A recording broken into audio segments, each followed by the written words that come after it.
मेरे से नंगर पार्कर से बॉर्डर क्रॉस हो गया, पठानी ड्रेस था मेरे पास, ये पहना था ऐसा, मेरे को पठानी ड्रेस पहना था, तो इंडिया वालों ने उठा दिया, बीएससी वालों ने उठा दिया, बोला तुम कौन हो, कहाँ के रहने वाले हो? मैं बोला ये यहाँ के रहने वाले हो। तो बोला पाकिस्तानी हो?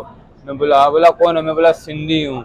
उन्होंने फिर पुलिस को बोल दिया, तो उन्होंने पूछपरछ किया, मेरे को 4 दिन गांधीनगर में नार्को टेस्ट किया, तो मेरा कुछ साबित नहीं हुआ, तो उन्होंने मेरे को कोर्ट में पेश किया। कोर्ट ने मेरे को 2 साल का सजा दिया और 4,000 का दंड दिया, तो मेरे को अहमदाबाद सेंट्रल जेल भेज दिया। सजा भी काट के मैं फारग हो गया और दंड का भी सजा काट के फारग हो गया। उसके बाद मैं बहुत खुश हो गया। मैं बोला अब तो पाकिस्तान जाऊंगा, अब तो मेरा सजा नहीं है। तो मेरे को पुलिस लेने आई, मेरे को कचबुच जैसी जेल में डाल दिया।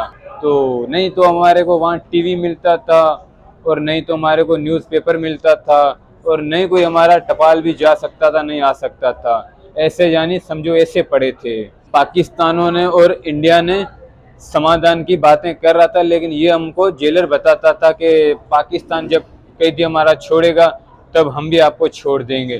तो ऐसे करते करते हमारे को जैसे में 3 साल हो गया।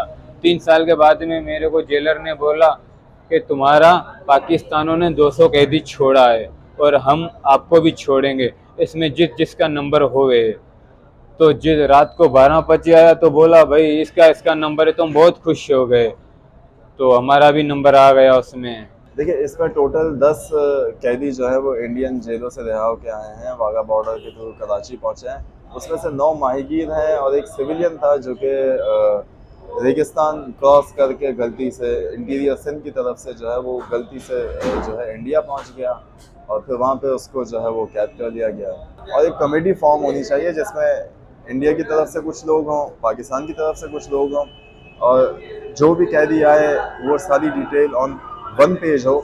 सबको पता होना चाहिए कि ये चीज़ हमारे पास है, इतने लोग हमारे पास हैं, इतने लोग आपके पास हैं, और इनको वेरीफाई जल्द से जल्द किया जाए ताकि ये अपने घरों पे जल्द से जल्द जा सकें।